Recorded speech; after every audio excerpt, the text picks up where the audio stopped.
Hebreos capítulo 13, versículo 17 nos dice la Escritura: obedeced a vuestros pastores y sujetaos a ellos, porque ellos velan por vuestras almas como quienes han de dar cuenta, para que lo hagan con alegría y no quejándose, porque esto no os es provechoso. Dice Kuyper, quien fue primer ministro de Holanda entre los años 1901 y 1905 y un fiel defensor de la fe reformada, y llegó a primer ministro. Esto en nuestros días sería casi un milagro, pero ha habido épocas en la historia en que los hombres de Dios sí que han llegado a ocupar puestos de relevancia en las primeras filas de la política en muchos países. Y él dice: la autoridad sobre los hombres, y estamos hablando en el contexto de quienes gobiernan la Iglesia, la autoridad sobre los hombres no puede surgir de los hombres, tampoco de una mayoría sobre una minoría, porque la historia demuestra casi en cada página que con mucha frecuencia la minoría tenía razón. Y por tanto, a la primera declaración calvinista de que solo el pecado hizo necesaria la institución de gobiernos, añadimos esta segunda declaración no menos impactante: que toda la autoridad de los gobiernos en la tierra se origina únicamente en la soberanía de Dios. Cuando Dios me dice obedece, entonces yo humildemente inclino mi cabeza sin comprometer en lo más mínimo mi dignidad personal como hombre.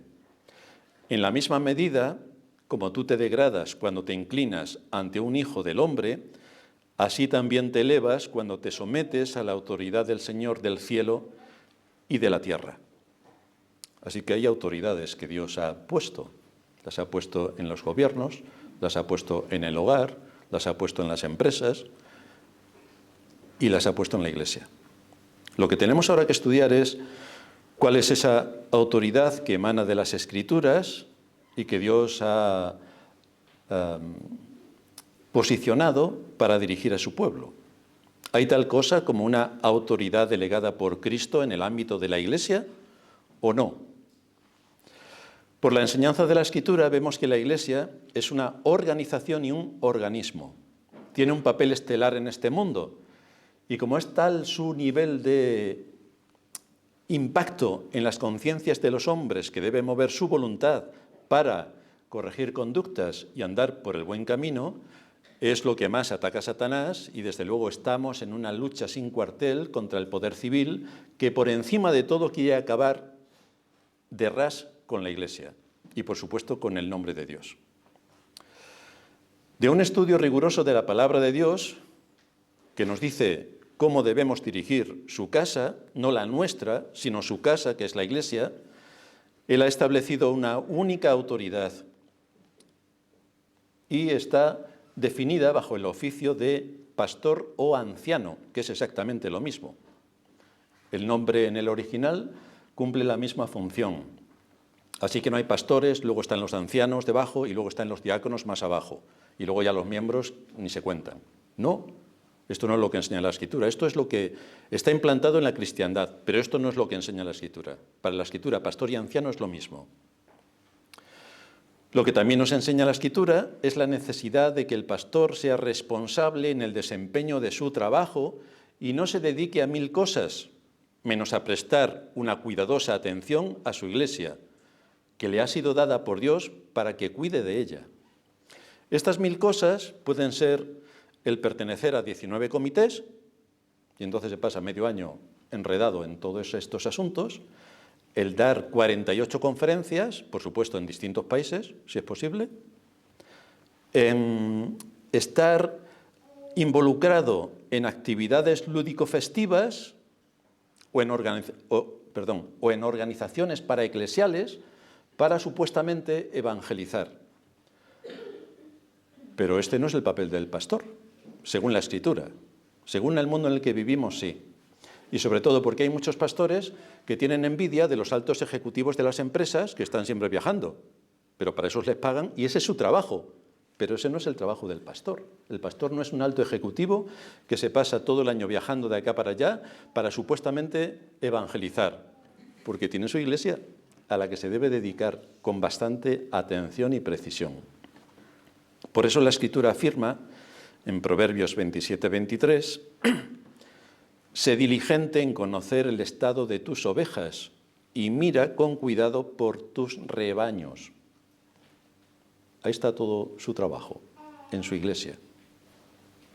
Es cierto que esporádicamente puede predicar en algún otro lugar, esporádicamente, muy esporádicamente, pero su trabajo está en su iglesia, que para eso es el pastor de su iglesia.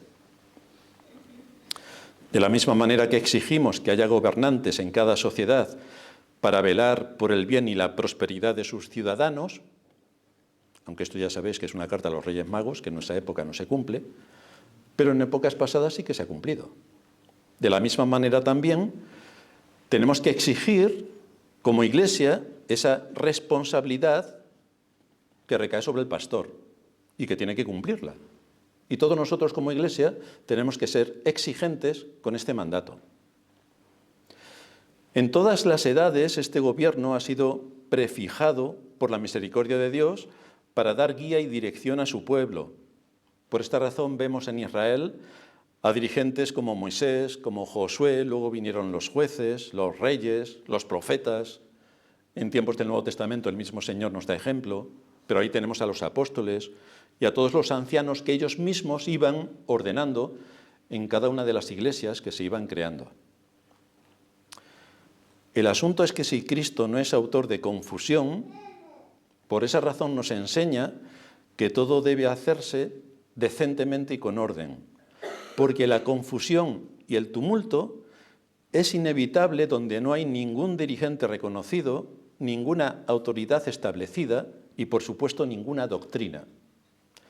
Por eso, tristemente, vemos en el tiempo en el que nos ha tocado vivir, cuando asistimos a una de estas iglesias que se llaman iglesias, que aquello es un tumulto monumental, que es un jaleo sin parar, que hay absolutamente de todo, que no hay ningún orden ni concierto, salvo en el desorden.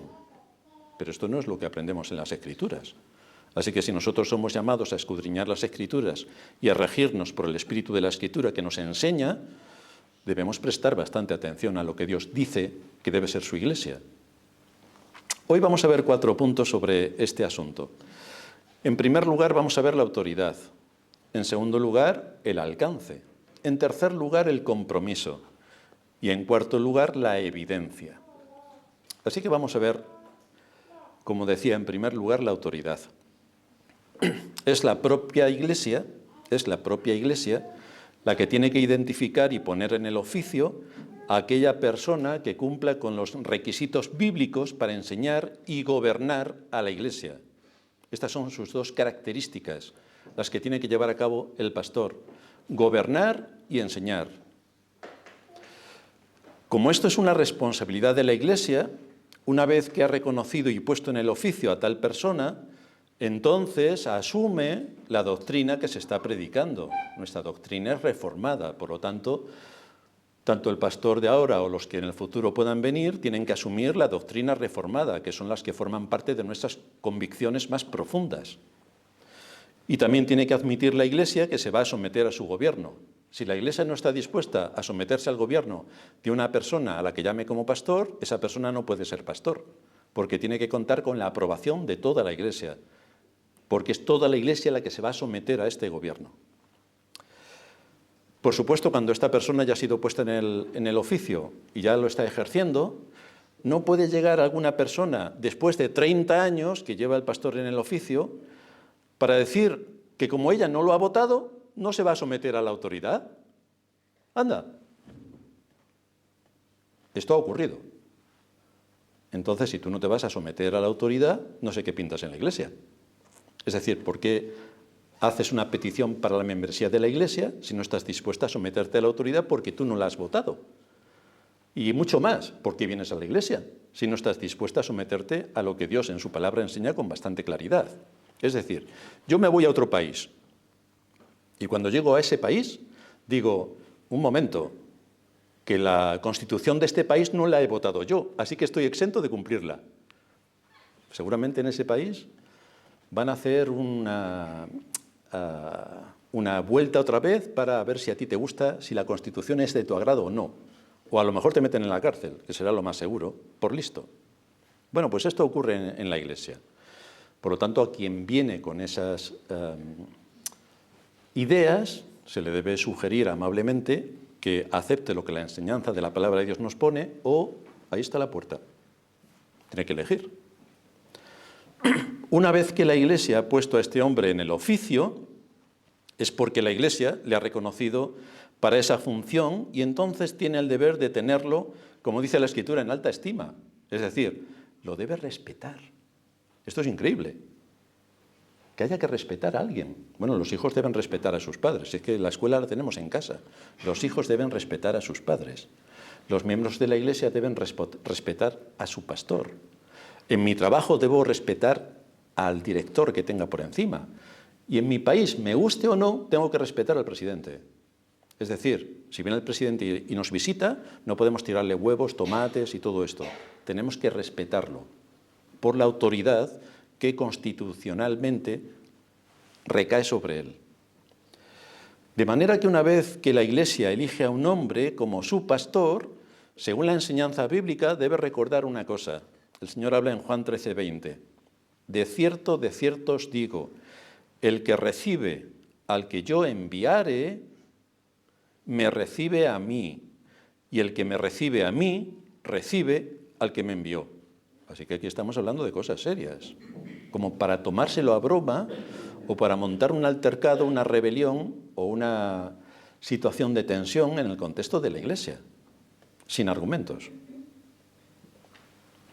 Los pastores, según la Escritura, son embajadores que no vienen en su propio nombre, no vienen con su propia autoridad, desde luego no para dar a conocer sus propias opiniones en el contexto de la Iglesia, porque se debe el pastor a defender la fe, que es lo primero, la vida, la libertad y la verdad.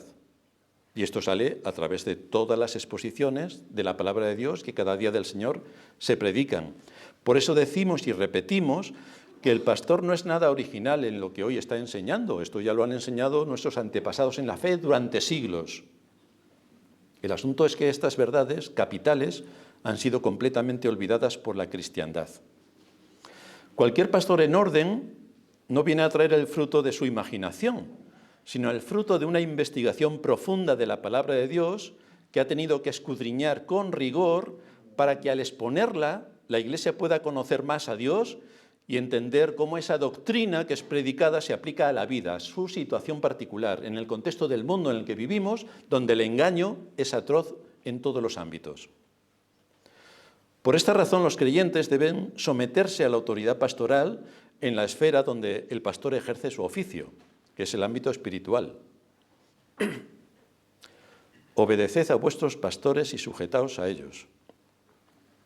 No creo que haya que ir a Oxford o Cambridge o algunas de las universidades que en otros tiempos eran protestantes y ahora son hijas de Satanás para entender esto. Obedeced a vuestros pastores y sujetaos a ellos, porque ellos velan por vuestras almas como quienes han de dar cuenta, para que lo hagan con alegría y no quejándose, porque esto nos es provechoso. Y el pastor en muchas ocasiones, no deja de quejarse de que tiene no ovejas, sino algunas cabras que lo tienen mareado y asfixiado. Esto ocurre no en esta iglesia, en todas las iglesias. Dentro de la esfera y jurisdicción de la iglesia, los pastores son los líderes espirituales que gobiernan y deben ser reconocidos por los miembros de la congregación para sujetarse a ellos y obedecerles en el contexto espiritual en el que se mueven. Tanto la palabra obedecer como la palabra sujetarse aparecen aquí en modo imperativo. Es decir, no tienes opción. Si obedeces a Dios y eres creyente, no tienes opción. Si eres oveja de Cristo, debes ser miembro de una iglesia local y debes someterte al gobierno espiritual del hombre que pastorea la iglesia local en la cual estás. Mientras que el pastor permanezca dentro de sus responsabilidades y se pueda ratificar el hecho de que sirve a Dios y a su pueblo y no se sirve a sí mismo ni se aprovecha de las ovejas en beneficio propio, cuando esto quede constatado y lo que se pida a la congregación o a algunas ovejas en particular no sea contrario a las Escrituras, lo que todo creyente debe hacer es sujetarse a la autoridad que Dios ha puesto en medio de su Iglesia. Alexander Strauch dice: un espíritu de obediencia y sumisión a la autoridad es fundamental para la vida cristiana. La sumisión es el fruto de la genuina humildad y de la fe. Es una señal de una vida llena del Espíritu. La Biblia dice primero y principalmente: someteos pues a Dios, en Santiago 4:7. Pero la verdadera sumisión a Dios se expresa naturalmente en obediencia y sumisión a la autoridad terrenal. De esta manera, la sumisión genuina a Dios y a su palabra se expresa en la obediencia y sumisión en el hogar, para empezar, en el hogar, en el matrimonio, en el trabajo, en la sociedad y, por supuesto, en la asamblea local de creyentes. Los hijos deben obedecer a sus padres. La esposa debe obedecer a su marido. El ciudadano debe obedecer a su presidente. En la empresa, el empleado debe obedecer a su empleador. Y en la iglesia, los creyentes deben obedecer a su pastor. Lo que nos es bastante difícil de entender es que haya cristianos que se crean todos los cuentos que nos vienen desde la clase política y defiendan a estos políticos mentirosos, hijos de su padre el diablo, mientras desafían a la vez a la autoridad de la Iglesia, se rebelan contra la enseñanza que evidencia el atroz engaño de este mundo y provocan un conflicto monumental. Así que se creen al mundo y las patrañas del mundo y no aceptan ni confían en lo que desde la Iglesia y desde el púlpito se está desgranando para evidenciar la mentira. Una vez que estos hombres son elegidos y colocados en su oficio pastoral, tienen la responsabilidad de gobernar dentro de ese área. Y los miembros de la Iglesia tienen la responsabilidad de asumir la enseñanza que se está exponiendo y que se desprende de las Escrituras y del estudio minucioso que las Escrituras nos muestran bajo el gobierno de su Iglesia local. Es así, y esta es la función del pastor: enseñar y gobernar, enseñar y gobernar. En segundo lugar, vamos a ver su alcance.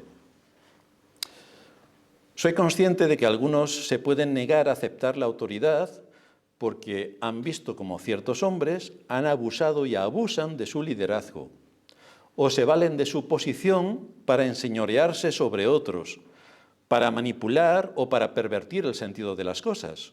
Esto es algo lamentable que no debería suceder en ninguna esfera de autoridad y mucho menos en la Iglesia.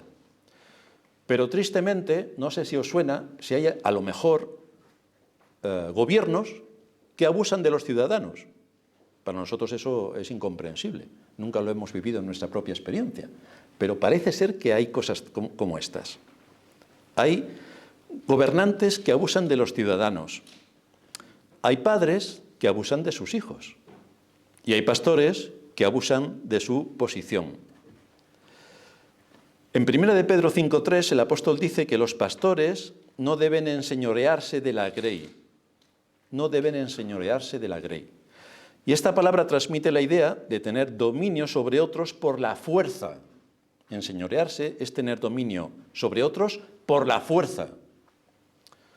Desde luego, los pastores no son dueños de la conciencia de los creyentes, ni deben imponer sobre los creyentes una autoridad como si fueran tiranos. Pero por otra parte no podemos dejarnos llevar por el desgobierno, ni porque el pastor sea un buenista, y porque no corrija absolutamente nada, porque así todos estamos tan contentos. Recuerdo en mi iglesia, cuando yo era adolescente, que había, de lo que yo me enteré, que era poco, que había un marido que le pegaba a su mujer. ¿Creéis que el gobierno de la iglesia actuó para corregir esa conducta, siendo los dos miembros y estando todo bajo la disciplina de la Iglesia? ¿Creéis que el gobierno de la Iglesia actuó para corregir esa conducta? En absoluto, no hizo absolutamente nada. Así que este hombre siguió pegándole a su mujer. Pero esto es inadmisible. Esto es como si en tu casa gobiernan tus hijos. ¿Tú quieres mantener la paz en tu casa? Pues que tus hijos gobiernen. Ya verás tú cómo hay paz. Ahora, cuando tú te dispongas a establecer unas normas y unos criterios de acuerdo al orden que tú has establecido en tu hogar, pues tendrás en bastantes ocasiones una tensión extraordinaria. Pero tú eres el padre o la madre, eres quien gobierna la casa. no son los hijos. Pues lo mismo tenemos que tener en cuenta que ocurre en la Iglesia. Si el pastor muestra tal debilidad, entonces habrá otros que usurpen su función. Y lo más normal que suele ocurrir es que haya una familia por ahí en la Iglesia que imponga su criterio y que se tenga que hacer lo que esa familia dice para no tener crispación en la Iglesia y que todos estemos tranquilos. Pues esto no se puede admitir. O que según la Iglesia, además ya os lo comenté la semana pasada, de un ejemplo de otra iglesia, que como esa familia es la que más ofrendaba, pues el pastor era condescendiente por esa familia, porque si se iba a esa familia se quedaba sin la mitad de su sueldo. Entonces esta es la ventaja de tener tu sueldo propio sin necesidad de que te lo pague la Iglesia. Así, quien se tenga que ir, se puede ir tranquilamente, porque no afecta en nada a tomar una decisión en un sentido o en otro en el contexto de la Iglesia. El asunto es que los pastores tienen una autoridad porque Cristo se la ha dado. Y mientras demuestren por las Escrituras que sus enseñanzas son las enseñanzas de Cristo, de acuerdo a nuestras convicciones reformadas en este caso, y se mantengan dentro de los límites de su oficio como pastores sobre la grey, las ovejas de Cristo deben atender sus consejos y estar dispuestas a someterse a su gobierno. Ahora bien, hay ocasiones en que el pastor no va a dar un consejo, sino que va a demostrar con la palabra de Dios en la mano si hay conductas que dañan el testimonio o actitudes que atentan contra los principios bíblicos establecidos en la palabra de Dios. Entonces aquello no va a ser un consejo, va a ser una orden. Y si la orden no se acata, pues hay disciplina. Y si la disciplina no se cumple, pues hay expulsión. Es lo que cualquier gobierno en cualquier país haría y lo que tú harías en tu casa, que expulsarás a tu hijo si ya es mayor de 18 años y está haciendo algunas cosas raras. El asunto es que cuando el pastor toma las Sagradas Escrituras y a través de un análisis cuidadoso y profundo del texto enseña a la Iglesia lo que Cristo ordena en cualquier área de la vida, cómo deben ser los esposos, cómo deben ser los padres con sus hijos, cómo deben ser los hijos con los padres, cuáles son las implicaciones de este mandamiento en aquel otro asunto que tenga que ver con la vida, que puede ser laboral, familiar, personal, cómo analizar los engaños que se producen desde la falsa ciencia y desde la falsa religión, o cuál es la manipulación absoluta que se está imponiendo en nuestra época. La reacción de un verdadero cristiano nunca debe ser: esa es la opinión del pastor, pero yo me sigo creyendo el cuento. Y encima esto se lo va contando a todos en la Iglesia. Y así crea una situación de murmuración, y así crea una situación de conflicto. Y así, como se despiste, acabará disciplinada la tal persona.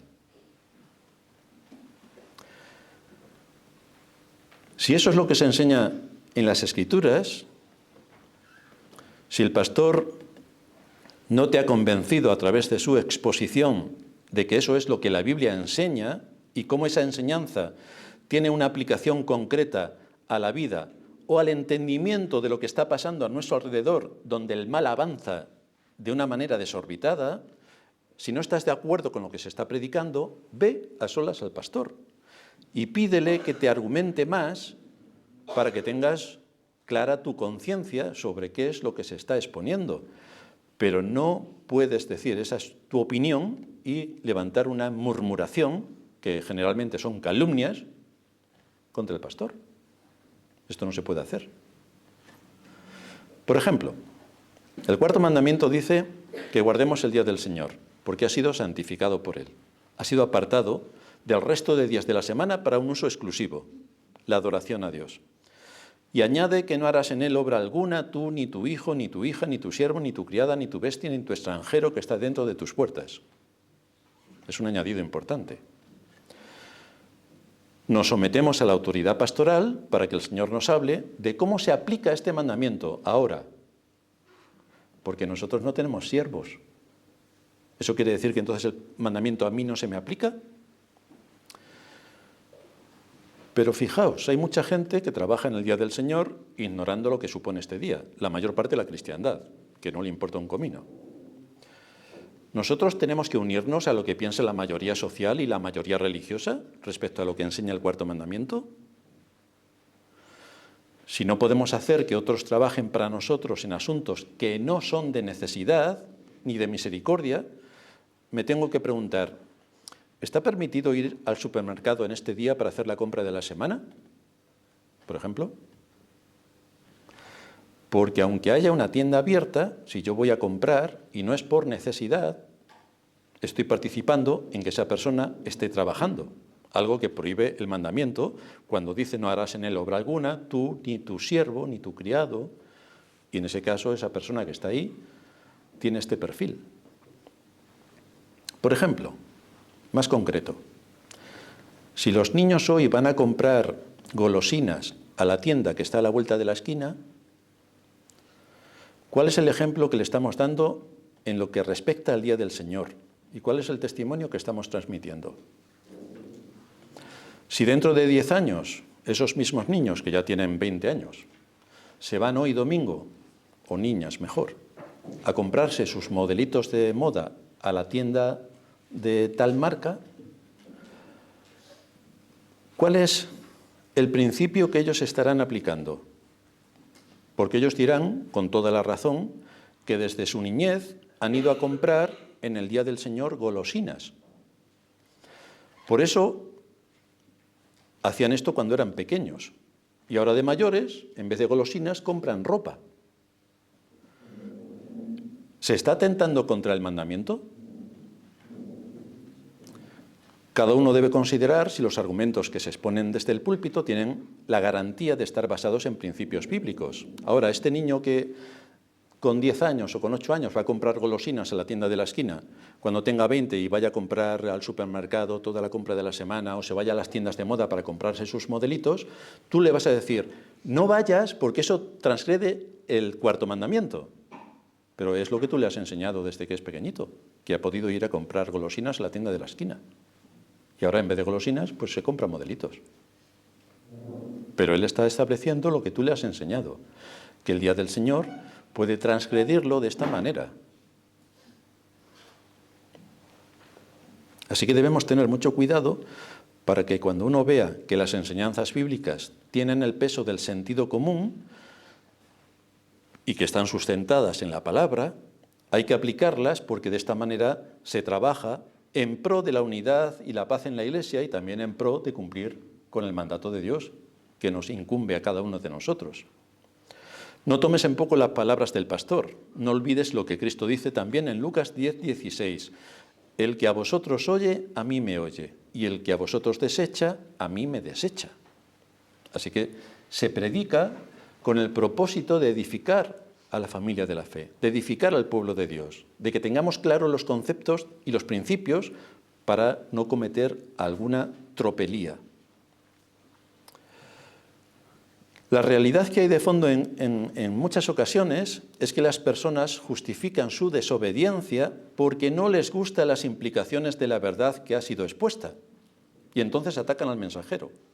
Pero están cometiendo un terrible pecado, es lo que antes estaba comentando Valentín, que la gente como no quiere escuchar algunas cosas o que somos rigurosos en esta iglesia, pues se van a otras iglesias que no son tan rigurosos para hacer lo que ellos quieren hacer sin que nadie les llame la atención. Bueno, pues te la va a llamar Dios. Así que no importa a cuál iglesia vayas para evadirte de tu responsabilidad, porque es la misma delante de Dios y Él será quien juzgue. En tercer lugar tenemos el compromiso.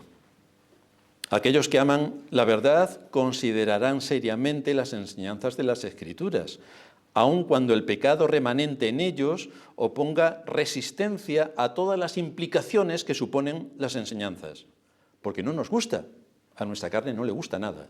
Nada. Pero el verdadero creyente va a actuar con un espíritu enseñable, que tiemble delante de la palabra de Dios, que se lo tome muy en serio. Las Sagradas Escrituras contienen la verdad de Dios revelada y es responsabilidad de cada creyente escudriñarla sin prejuicios para escuchar su voz y saber cómo aplicarla. Y en esto también, los que nos subimos al púlpito intentamos desgranar todo lo más que podemos para que las aplicaciones sean prácticas en la vida de cada uno. Por eso es tan importante que los pastores estudien profunda y cuidadosamente el texto bíblico, porque no deben venir a predicar sobre sus opiniones, sino sobre la palabra de Dios y cómo esa palabra se aplica a las situaciones que ocurren en nuestro entorno, porque de eso trata generalmente la predicación. ¿cómo me afecta a mí la enseñanza predicada? ¿Cómo me afecta a mí? ¿Y cómo la voy a aplicar? Esto supone que el pastor podrá advertir severamente sobre cualquier atentado contra la fe, sea de la índole que sea, y sea en el ámbito que sea. ¿Qué supone esto? ¿A qué me estoy refiriendo? Un ejemplo de lo que nos ha ocurrido en el pasado reciente con tristes resultados. Hay personas que tienen una titulación. Vaya, tienen titulitis, se le llama a esa enfermedad. Se piensan que ellos solos en el mundo tienen una titulación. Y tienen esa titulación en una determinada área del conocimiento. Y entonces consideran que el pastor, porque no tiene esa titulación, tiene prohibido aplicar la Escritura en el área donde ellos tienen la titulación. Porque el pastor no tiene titulación en ese área. Pero fijaos, el pastor no ha estudiado meteorología, nada, en la vida. Pero si sopla el viento del norte y vienen nubarrones negros, llueve. Pero no tiene titulación, así que no puede decirlo. Bueno, pues fiaos entonces de los meteorólogos, que os dicen, está el cielo cubierto y va a llover. Y tú miras al cielo y hace un día como hoy, fantástico. O te dicen, el cielo está completamente limpio. Y miras al cielo, han pasado unos cuantos aviones y está todo plagado de nubes. Luego te dicen los meteorólogos, bueno, es que nosotros hacemos predicciones. O sea que cogen una bolita y empiezan a hacer así y hacen predicciones. Entonces, tú no puedes hablar de los demás, pero los demás sí pueden hablar de ti. Me refiero al tema que nos ocupa en la Escritura. El asunto es que uno no puede decir porque tenga una titulación en una determinada área que el pastor no puede opinar sobre ese área. Es que podemos opinar absolutamente todos. Y podemos decir lo que nosotros, según nuestra experiencia, y según lo que vemos, y según lo que oímos, y según lo que investigamos, pues hay cosas que evidentemente saltan a la vista. Si uno es mínimamente curioso, saltan a la vista. Por lo tanto, hay engaños tan manifiestos que no se pueden ocultar. Y como todos los engaños persiguen acabar con la conciencia, erradicar a Dios de sobre la faz de la tierra y atentar contra la fe, la vida, la libertad y la verdad, pues nosotros no vamos a estar parados ante todo este ataque del mal que continuamente se está produciendo. Para conocer todo el consejo de Dios y sus implicaciones, cada creyente debe asumir como su deber y como su responsabilidad estar presente cuando la Iglesia se reúne en el Día del Señor para exponer la palabra. Tiene que poner atención al desarrollo de las Escrituras. Tiene que ver sus implicaciones y aplicaciones y después, en dependencia del Espíritu de Dios, esforzarse en vivir conforme a esta enseñanza, abriendo los ojos para ver cómo me están engañando. Tampoco te tienes que creer lo que estoy diciendo. Coge la Escritura y profundiza. Dedícate a fondo a profundizar y haz como los bereanos, que no se creían nada de lo que decía Pablo. Pues toma la Escritura y la Escritura lo vas a encontrar.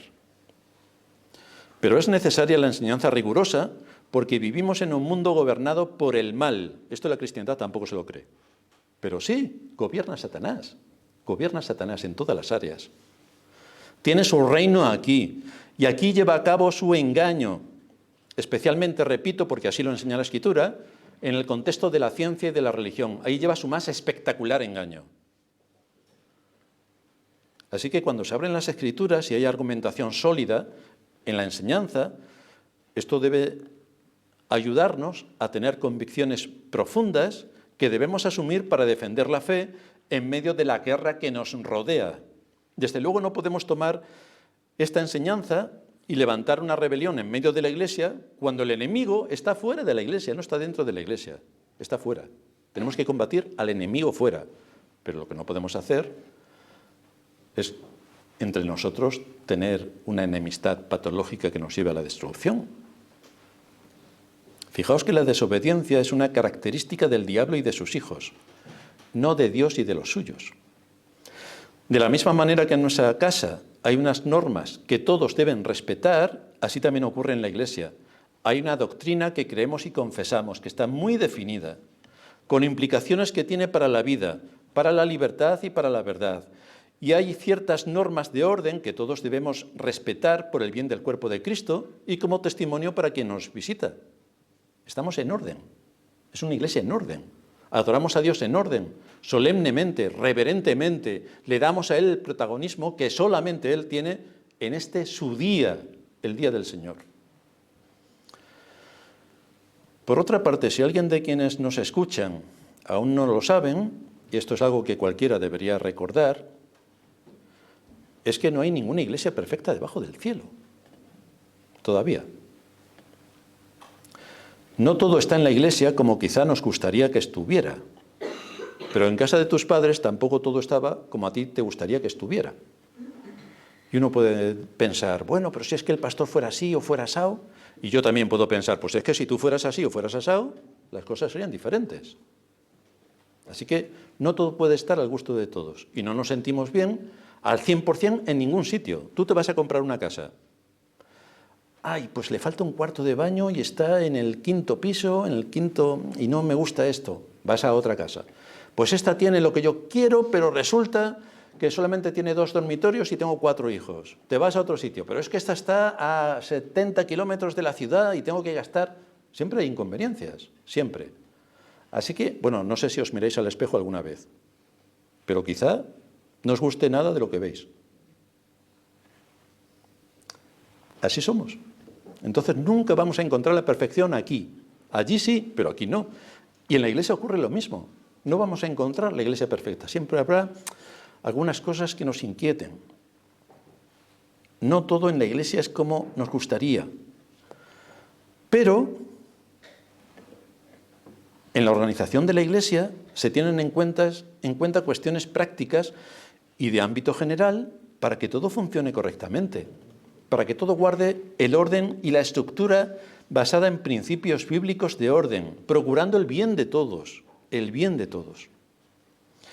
Así que debes valorar si estás en una iglesia en orden, íntegra, que predique con precisión la palabra, con aplicaciones prácticas para tu vida cotidiana, y sobre todo analiza, y este es el termómetro, si estás creciendo en gracia y en conocimiento delante de Dios. ¿Estás creciendo en gracia y en conocimiento? Porque si eso es así, estás realmente en la iglesia que debes estar y debes formar parte de ese cuerpo, que es la iglesia local, en la cual estás asistiendo.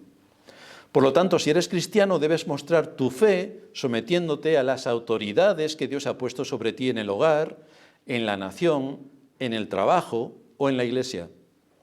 Y lo tienes que hacer con una buena disposición, excepto en aquellas cosas que sean contrarias tajantemente a la palabra de Dios. Ahí no vamos a obedecer. Pero si es tu opinión, o es la opinión del pastor, te recuerdo que en tu casa, entre la opinión de tus hijos y la tuya, creo que la que prevalece es la tuya. Pues en la iglesia es igual.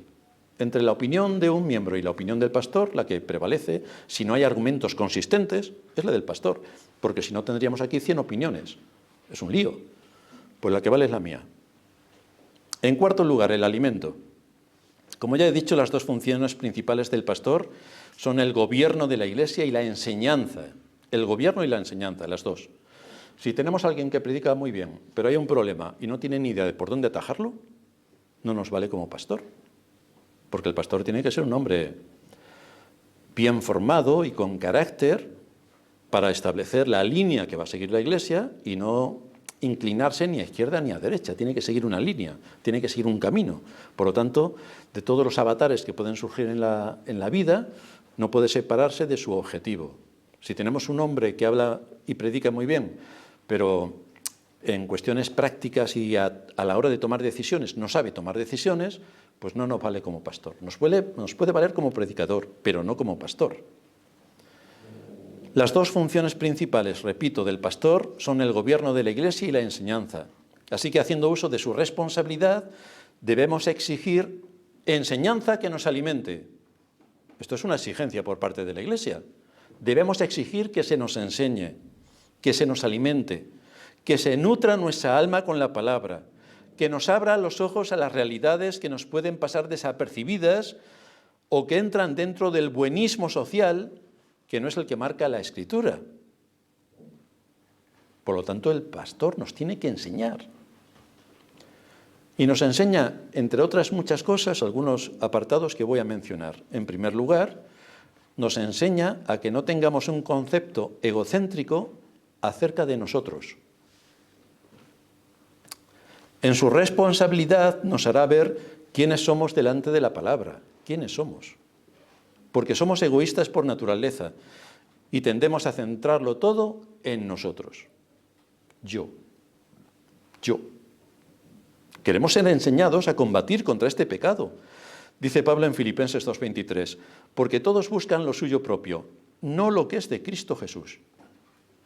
Vaya. Pero esto es algo contra lo que tenemos que luchar. Necesitamos las armas, los argumentos, la palabra y el espíritu que nos ayude a luchar contra esta situación de nuestro corazón, con la que venimos desde que nacemos. Si estamos unidos a Cristo, debemos estar unidos a su pueblo. Tenemos enemigos internos, como el egoísmo, y tenemos enemigos externos, que atacan la fe, y lo pueden hacer de una forma tan sutil que no nos demos ni cuenta. Es responsabilidad del pastor abrirnos los ojos con la palabra para ver cómo estoy siendo engañado, especialmente por mi propio corazón, especialmente. Dice el libro de Proverbios, capítulo 12, el que ama la instrucción, ama la sabiduría, mas el que aborrece la reprensión es ignorante. Este es el apelativo calificativo de la cristiandad, ignorancia supina. El que ama la instrucción, ama la sabiduría. Yo quiero que me enseñen, yo quiero aprender. Debemos venir a la casa de Dios con un corazón gozoso y expectante. Debemos venir para unirnos en adoración al Dios eterno que tuvo misericordia de nosotros al llamarnos a la salvación, pero también con la necesidad de que nos alimente por su palabra para que podamos crecer y podamos madurar, podamos tener oídos para oír y ojos para ver todo lo que hay a nuestro alrededor, empezando por nosotros. Una visión egocéntrica de la vida nos lleva a pasar por alto todo lo que Cristo ganó para nosotros en la cruz. Nos lleva a pasar por alto el altísimo precio que pagó para llevarnos a su reino, porque estamos enredados en nuestras cosas y en el yo. Y nos olvidamos de Cristo y de lo que Él hizo. Si nos centramos únicamente en las cosas de aquí, ¿cómo obtendremos consuelo en medio de la aflicción? Nos vamos a deprimir y nos vamos a hundir, porque es que llevamos así un tiempo donde Cristo para nosotros no es nada. ¿Cómo nos vamos a defender de nuestro mortal enemigo que está como león rugiente buscando a quien devorar? Necesito saber cuáles son las tácticas del enemigo, por la que por todos los medios intenta darme un zarpazo y dejarme medio muerto. Pero tengo que conocer al enemigo, tengo que conocer cuáles son sus tretas, sus artimañas, cómo presenta la batalla. Pero eso lo aprendo aquí cuando abro las Escrituras y me expongo al mensaje de la palabra. Yo quiero que mi pastor me hable de todo esto con ejemplos prácticos donde yo pueda ver que estoy en medio de todo este peligro, porque así lo voy a poder evitar. En segundo lugar, hay un concepto egocéntrico acerca del pecado. En nuestros días el pecado, que es la violación de la ley de Dios, ha quedado relegado a tener alguna falta. No es pecado, es una falta. Falta que siempre está en conexión con lo que piensa la cultura. Así que en la medida que la cultura ve algo bien o mal, en la misma medida la Iglesia ve algo bien o mal. Pero nosotros no estamos expuestos a qué es lo que piensa la cultura, sino qué es lo que piensa la Escritura. Esta idea egocéntrica del pecado deja fuera a Dios por completo. Y entonces la realidad del pago del pecado se esfuma. No hay infierno, como dice el Papa. No hay infierno, ya no hay infierno. O cuando hablamos del infierno a algunos de los que nos rodean, esa idea les parece inconcebible, porque Dios es amor, como todo el mundo sabe. Esa idea les parece desproporcionada, está fuera del lugar para el hombre de hoy. Sin embargo, el pecado, si no hay arrepentimiento, tiene como paga la muerte eterna. pero yo quiero que me hablen de estas cosas en la iglesia. Quiero despertar por dentro para no trivializar el pecado. Así que este es un asunto lo bastante serio como para que Cristo instituyera la iglesia y diera pastores para que la palabra fuera predicada y se proclamara esta gran y terrible verdad. Todo aquel que atente contra uno de los mandamientos ha violado toda la ley y es condenado eternamente. Y entonces viene Cristo. Y aquí está la salida a estos males. Ante esta realidad, tenemos el mensaje de salvación. Cristo murió para llevar a su pueblo a su reino. Cristo murió y con su muerte nos declaró limpios y sin mancha delante de la ley. Perdonó nuestros pecados y nos justificó. Yo quiero que en el día del Señor se me recuerde de dónde me sacó y cuál fue el altísimo precio que pagó Cristo por mí. Y de qué manera tengo que ser consciente de lo que soy ahora como hijo de Dios. ¿Cuál es el camino por el que debo andar? Yo quiero que me enseñen esto en la iglesia. En tercer lugar, un concepto egocéntrico acerca de Dios. Este egocentrismo es un principio interpretativo sobre Dios que adapta a Dios según la cultura y la época en la que nos ha tocado vivir. Como todos sabéis, Dios es un abuelito bonachón, con barba blanca y larga, es uno de los hipster o hipsters de hoy, y todo lo perdona. Aquí tenemos que decir, como ha dicho el Papa, cuando le han preguntado que por qué razón vino Jesús al mundo, y el Papa dice que no tiene ni idea. Sorpresa. O sea que el Papa dice que no tiene ni idea. Esto lo tenéis en los TikTok porque se ha hecho viral. Le preguntan, ¿por qué vino Jesús al mundo? Y él dice, aunque soy teólogo, filósofo, no sé qué más, no tengo ni idea. Yo creo que se habrá equivocado de oficio y seguramente en la agricultura le agradecerían algo más si puede cultivar patatas y zanahorias, estas cosas. Porque vamos, el Papa de Roma, que no tenga ni idea de por qué vino Cristo, ya es el colmo del colmo. Menos mal que es Papa. Pero si él no lo sabe, imaginaos, cuando Dios da pastores a su iglesia, ya los ha formado en la fe, ya les ha dado capacidades para que puedan impartir su palabra, ya los ha curtido, y entonces vienen aquí para traernos la palabra de Dios. Gran parte de la cristiandad asume que Dios es ese ser superior que está sobre todo, pero para nuestro beneficio. Su propósito principal es traer bienestar y hacer feliz al hombre, como Aladino. Pídeme 3 deseos, porque yo voy a hacer todo por ti para que seas feliz. Pero en lo material, tendrás mejores casas, varias a la vez, varios coches, BMWs, Bentleys, de este tipo de marcas. Y además voy a hacer todo para resolverte todos tus problemas y conceder todos tus deseos. Y como dicen en la mayoría de las iglesias, cuando te conviertes a Cristo, tus problemas se acaban. Pues aquí en esta iglesia decimos, como te conviertas, tus problemas empiezan. No acaban, empiezan. Porque entonces tienes que prepararte para la batalla, que es cruel en grado superlativo. Así que cuando el pastor se disponga a abrir las Escrituras, no va a estar de acuerdo con esta idea sensacionalista de Dios, como el que otorga todo lo que tú puedes desear. Pide por esa boquita que yo te lo daré. ¿No? Entonces nos expondrá de qué manera la idea del infierno choca de frente con esta visión buenista de Dios, porque el Dios de las Escrituras, además de bueno y compasivo, bueno en el sentido de que es íntegro y que es perfecto, en ese sentido de bueno, no en el humano, de bonachón, no, de bueno es de auténtico, de original. El Dios de las Escrituras, que es grande en paciencia y en misericordia, también rechaza el pecado y ha establecido un día para juzgar a todo hombre. Eso también lo enseña la Escritura. Un Dios grande en poder para hacer el bien de acuerdo a su ley, pero también terrible en castigar a aquellos que no tomen en cuenta su palabra. Terrible.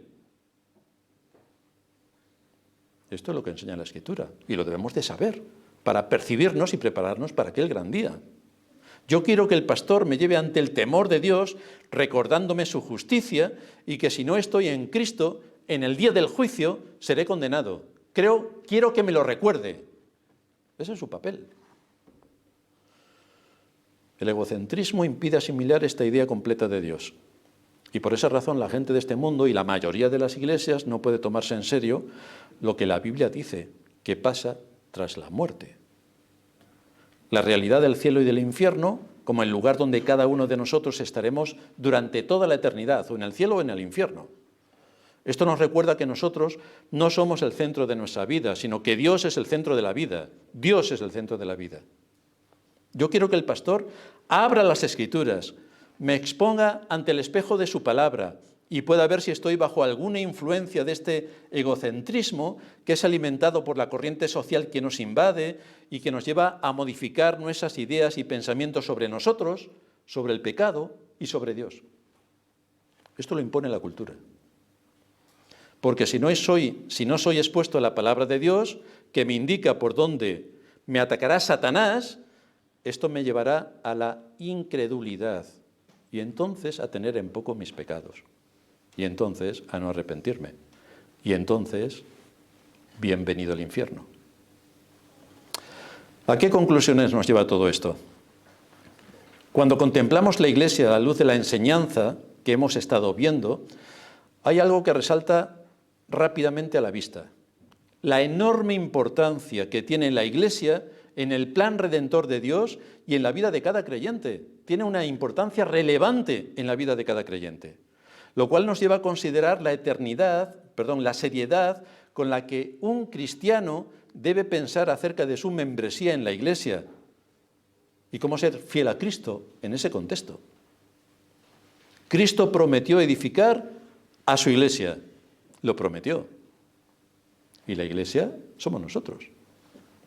Y los hombres que Él llama y capacita para que alimenten, guíen y pastoreen a estas ovejas de Cristo, los da a la Iglesia, no los da a una ONG, que es lo que son la mayoría de las iglesias. No lo da a instituciones religiosas de distinto cuño, no, se lo da a la Iglesia, a la Iglesia. No es opcional, repito, para una persona que diga ser cristiano el pertenecer o no pertenecer a una iglesia, como no es opcional para una oveja vivir sola por los bosques sin unirse a su rebaño y a la guía de su pastor. ¿Qué pasará si una oveja está sola por un bosque? A la noche no llega. Pues eso pasa también con las ovejas de Cristo. Es un deber de todo verdadero creyente estar sometido a la autoridad de una iglesia local con fidelidad y con lealtad a su iglesia. Esto es importante que no lo olvidemos. Debe estar con fidelidad y con lealtad a su iglesia. Habrá decisiones que no le gusten. Pues ahí tiene que aplicar su fidelidad y su lealtad. Esto no es únicamente que tu nombre forme parte de la lista de la membresía de una iglesia. Es que de corazón pertenezcas a tu iglesia, de corazón. Que de corazón asumas el liderazgo que Dios ha dado a esta iglesia. Que de corazón ames a tus hermanos que están en medio de la iglesia. Que de corazón pongas tus dones a trabajar en el contexto de esa institución que el Señor nos ha provisto, que es la iglesia, en la medida de tus posibilidades y de tus capacidades. Porque no todos tenemos capacidades para hacer todo. Pero a que sí tienes la capacidad de orar, pues ora por tu iglesia. Ora por tu iglesia, ora por tus hermanos. Algunos están enfermos, otros tienen bebés de camino, otros están predicando. Hay multitud de cosas por las que orar. ¿Estás orando por las necesidades de tu iglesia? La iglesia es una de las bendiciones más preciadas que Cristo nos ha dado. La estabilidad de nuestra vida depende en un altísimo grado de cómo estemos de integrados en la iglesia, de cómo seamos edificados y alimentados desde la iglesia, de cómo nos relacionemos unos con otros en la iglesia, del cuidado y atención que podamos impartir y recibir en la iglesia. En Efesios 5:25 se nos dice que Cristo amó a su iglesia y se entregó a sí mismo por ella, a su iglesia. Por tanto, todo aquel que profese ser cristiano debe ver la iglesia, incluyendo al pastor, si puede, como una bendición del Señor para edificar su alma. Es su iglesia por la cual Cristo murió. Es ahí donde se congrega para alabar a Dios. Es ahí donde recibe el alimento de su palabra. Es ahí donde es instruido en todo el consejo de Dios. Gracias al Señor porque nos da una iglesia. Podemos unirnos a alabar a Dios con himnos, ensalzando su nombre, todos juntos como iglesia. Podemos unirnos en oración al que está orando, porque somos la iglesia. Podemos sentarnos y abrir nuestros oídos y escuchar la palabra, porque somos la iglesia. Esto es un privilegio increíble. Y es un privilegio que debemos valorar y guardar, porque es la iglesia de Cristo. Vamos a terminar en oración. Padre nuestro que estás en los cielos, te damos gracias por darnos en tu palabra todo lo que necesitamos saber para cómo dirigirnos en este mundo, qué cuestiones tenemos que tener en mente, cómo tú has previsto en Cristo el darnos una iglesia donde podamos honrar tu nombre, donde podamos ser alimentados con la verdad, donde podamos identificar a nuestro mortal enemigo, donde podamos ver cuáles son sus argucias y artimañas para hacernos caer, donde podemos también conocer nuestro malvado corazón y ver cómo nos engaña en muchas ocasiones, cambiando la verdad por la mentira. Por eso necesitamos de tu palabra y de tu espíritu para identificar todo esto, y que por medio de los recursos que pones a nuestra disposición podamos servirte y podamos honrarte durante todo el tiempo que estemos en este mundo. Así que suplicamos tu ayuda y tu guía para mantenernos firmes en la fe, para mantenernos unidos como iglesia y para seguir recibiendo las bendiciones a través de tu palabra y tu espíritu, como cada día del Señor nos das. Es en Cristo Jesús, nuestro Señor, que te lo suplicamos. Amén.